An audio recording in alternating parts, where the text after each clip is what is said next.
विद्यार्थी हैं वे पहले यह सोचते हैं कि किस विधा में काम करेंगे। कविता में काम करेंगे, कहानी के क्षेत्र में काम करेंगे, उपन्यास के क्षेत्र में, भाषा विज्ञान के क्षेत्र में, पत्रकारिता के क्षेत्र में, काव्य शास्त्र के क्षेत्र में, या वे विमर्शों में काम करेंगे, दलित विमर्श, आदिवासी विमर्श, स्त्री विमर्श पर। तो पहले क्षेत्र चुनते, उसके बाद एक विषय बनाते, जो शोध का प्रस्ताव बनता है उसमें 8 मुख्य बिंदु होते हैं। पहला तो एक शीर्षक,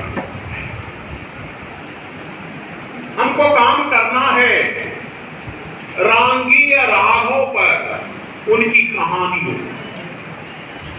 रांगीय राघव ने उपन्यास अधिक लिखे हैं, उस अनुपात में कहानियां कम है, लेकिन उनकी एक कहानी है पंच परमेश्वर। पंच परमेश्वर शीर्षक से प्रेमचंद की भी एक प्रसिद्ध कहानी है। यह प्रेमचंद की चौथी हिंदी कहानी। प्रेमचंद धनपत राय के नाम से लिखते थे। 1908 में जब उर्दू कहानियों का उनका संग्रह सोजे वतन छपा और उसकी कहानियों में देश प्रेम था, वे सरकारी सेवक थे, उन्हें चुनौती दी गई तो वे भयभीत हो गए। पापी पेट का स्वभाव था, वे भयभीत हो गए। 1910 में उनके मित्र दया नारायण निगम, जो जमाना के संपादक थे, उन्होंने उनका नाम रखा प्रेमचंद। 1914 में हिंदी में उनकी पहली कहानी आई, यह शोध का विषय। बहुत लोग मानते हैं कि पंच परमेश्वर प्रेमचंद की पहली कहानी है, लेकिन यह उनकी चौथी कहानी है। पहली कहानी परीक्षा अक्टूबर 1914 में प्रताप से प्रकाशित हुई। दूसरी कहानी स्वत है, जो 1915 में प्रकाशित हुई थी सरस्वती में।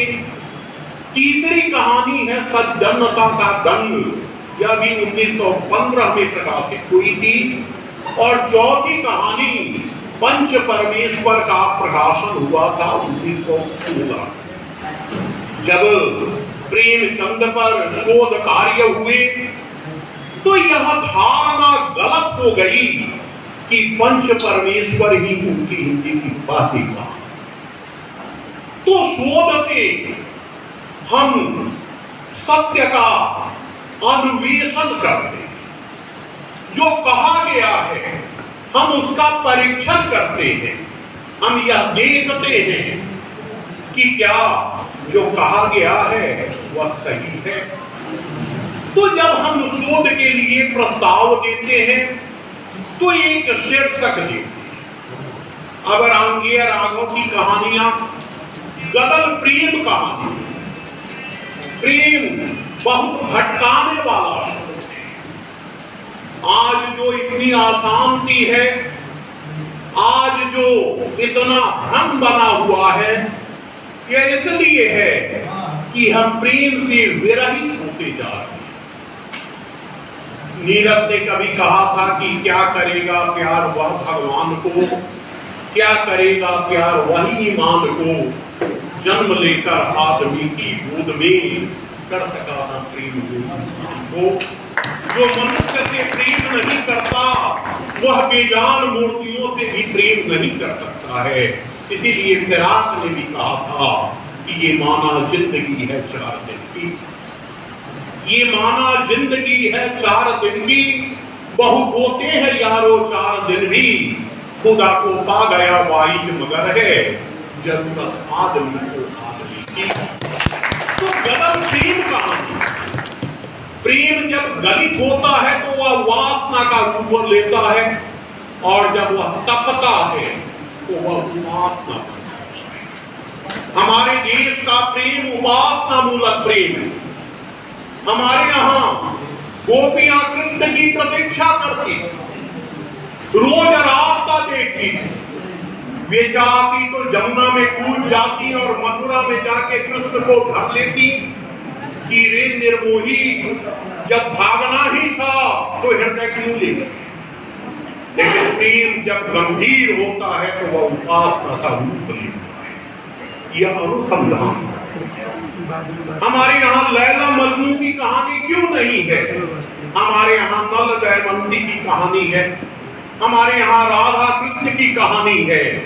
तो यह हमारी प्रेम दृष्टि, प्रेम मानव की स्वाभाविक संवेदना। तो यह हम जब उनकी कहानियों पर काम करेंगे तो हम देखेंगे कि उनकी प्रेम दृष्टि क्या है, वे किसे प्रेम का। प्रेम के बारे में तरह तरह की बातें हैं। एक कवि कहता है कि अति सूदो स्नेह को मार्ग है जहां नीतु सयाना पर बांकर नहीं। एक कहता है कि रीत है इश्क के दरिया की अनोखी कैसी, डूबते हैं जो वही पार उतर जाते हैं। एक शायर कहता है कि इश्क नहीं आसान, इतना तो समझ लीजिए कि आग का दरिया है और डूब के जाना है। एक कहता है कि लफ्ज़ मोहब्बत का अदना ये फसाना है, सिक्के तो दिले आशिक पहले तो जमाना है। तो गगन में कौन सा प्रेम, कैसा प्रेम, यह खोज का विषय। और पंच परमेश्वर, प्रेमचंद के पंच परमेश्वर में हृदय बदलता है, लेकिन रांगिया राघव के पंच परमेश्वर में हृदय नहीं बदलता। जिसकी लाठी उसी की भैंस वाली कहावत चरित है।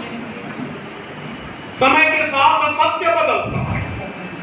दशरथ जी ने 3 शादियां की, यह हमारा पौराणिक सत्य है। आज के दशरथ अगर 3 शादी कर ले तो जेल चले जाएंगे। तो समय के साथ मूल्य बदलते हैं और शोध के माध्यम से हम बदलते हुए जीवन मूल्यों की खोज भी करते हैं। तो यह विषय का चयन सर्वाधिक महत्वपूर्ण है। जब मैं शोध कार्य के लिए अपने गुरु के पास पहुंचा तो उन्होंने प्रश्न किया कि मैं आपको शोध क्यों कराऊं। मैंने कहा कि आप कराने के लिए अधिकृत हैं और मैं करने के लिए तत्पर हूं, इसलिए कराइए।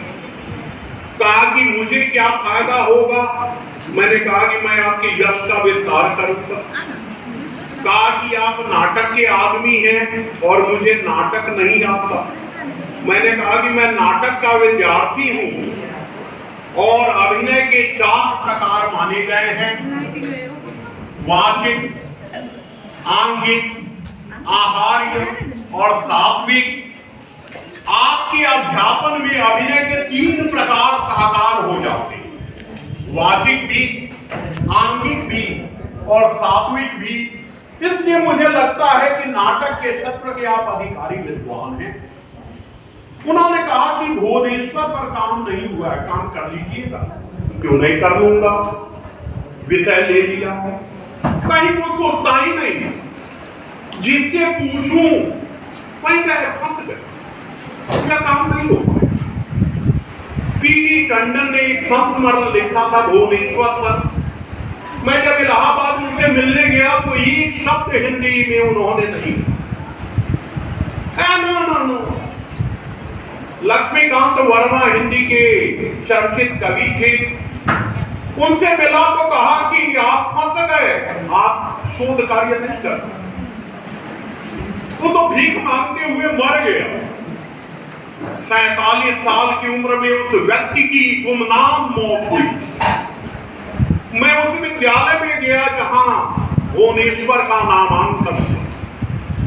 उनके एक पुराने सहपाठी थे जो इनकम टैक्स कमिश्नर से अवकाश प्राप्त कर गए थे, वहां पे साक्षात्कार ली और अंत में सबसे अधिक सामग्री मुझे मिली विज्ञान के एक शिक्षक से। इलाहाबाद विश्वविद्यालय के भौतिक विज्ञान के अध्यक्ष थे डॉक्टर विपिन कुमार अग्रवाल। तो वहां मुझे सबसे अधिक सामग्री मिली।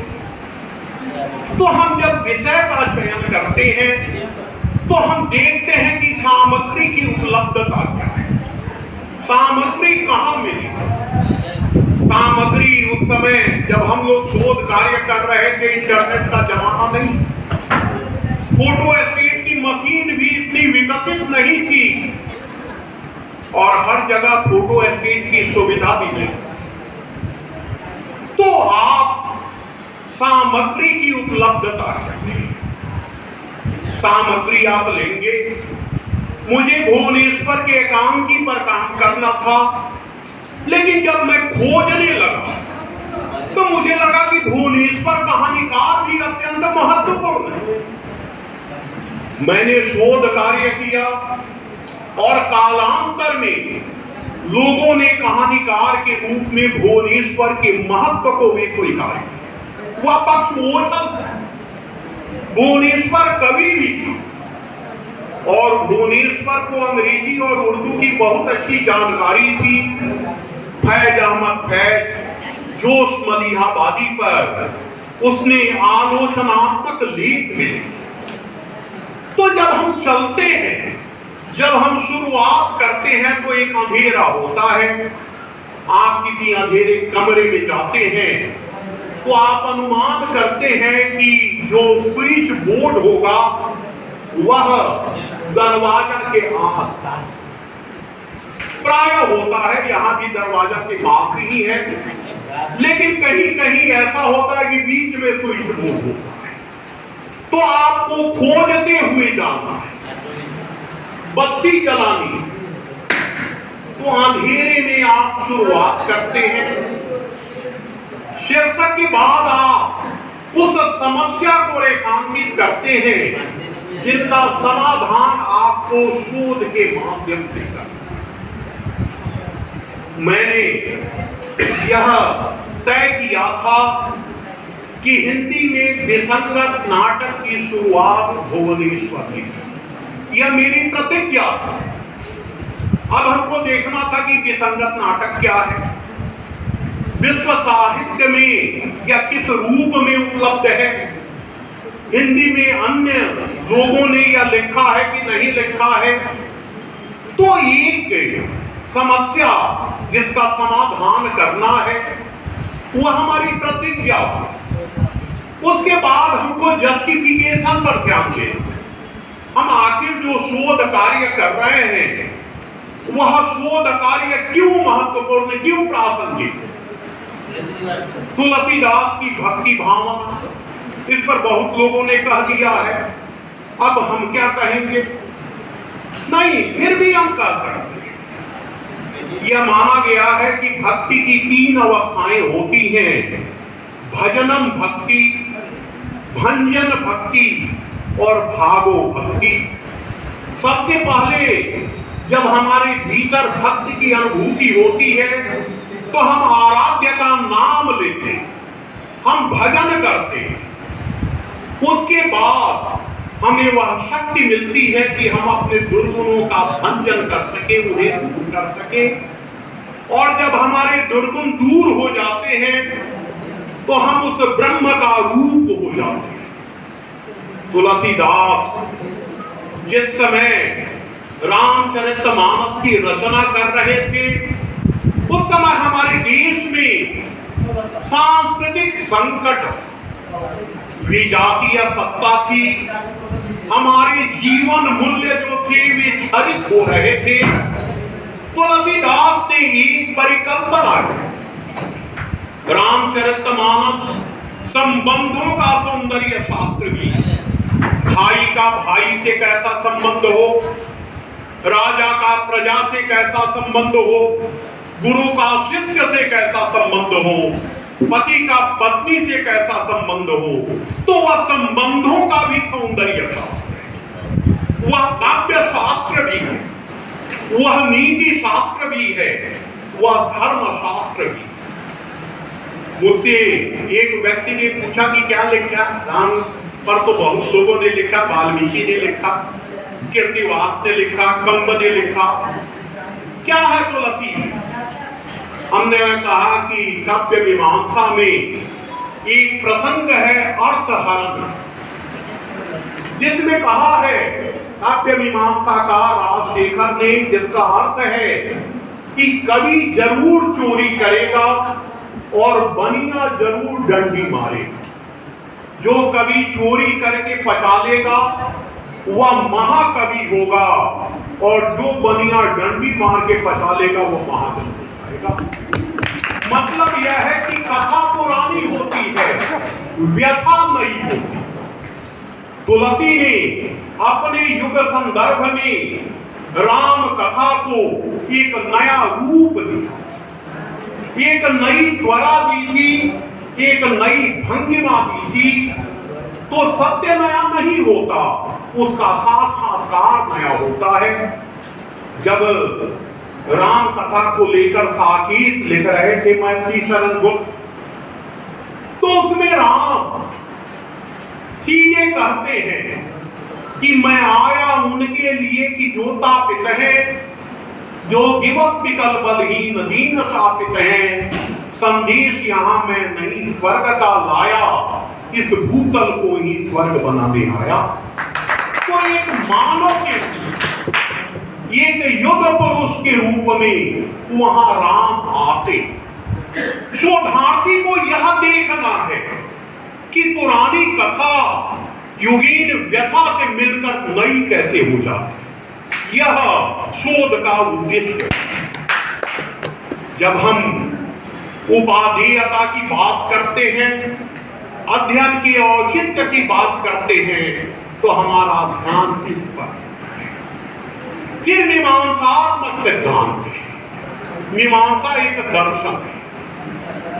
हम जो खोज रहे हैं, हम जिसको सामने ला रहे हैं, हम उसके द्वारा क्या देना चाहते हैं। एक रूप वह है। उसके बाद है परिकल्पना। हम परिकल्पना करते हैं कि ऐसा हो सकता है, लेकिन जब हम शोध कार्य करते हैं, जब सामग्री की खोज करते हैं, सामग्री का परीक्षण करते हैं, तो कभी कभी हमारी जो परिकल्पना है वो बदल भी जाती है।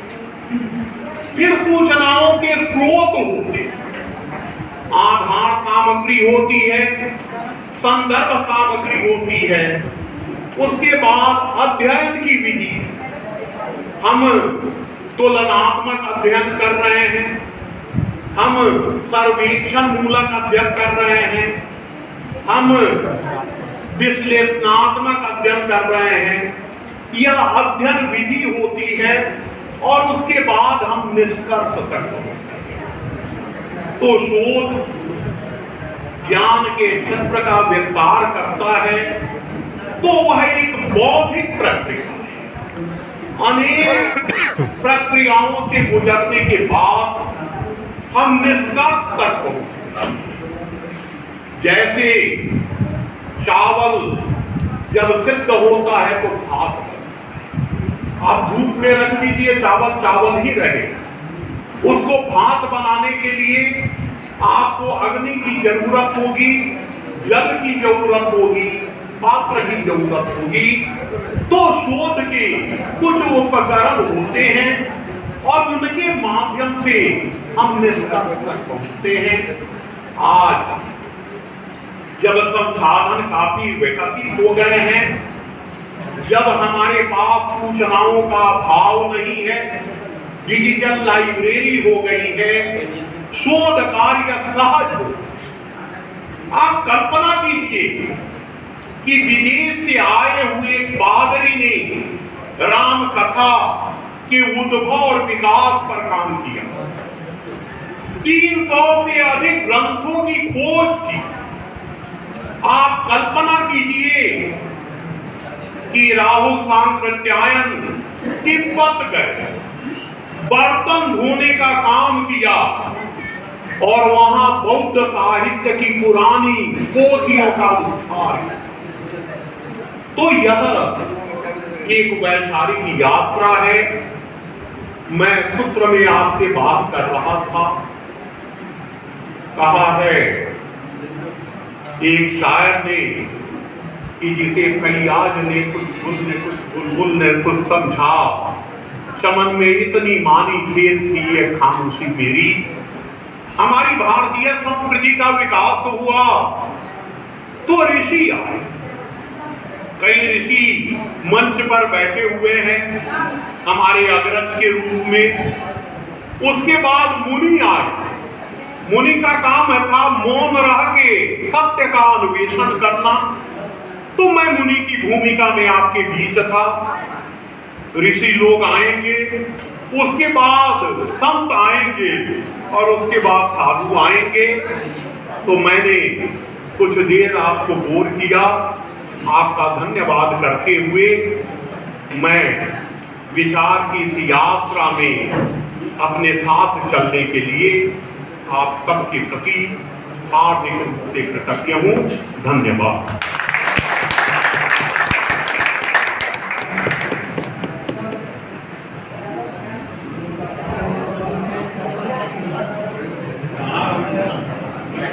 आप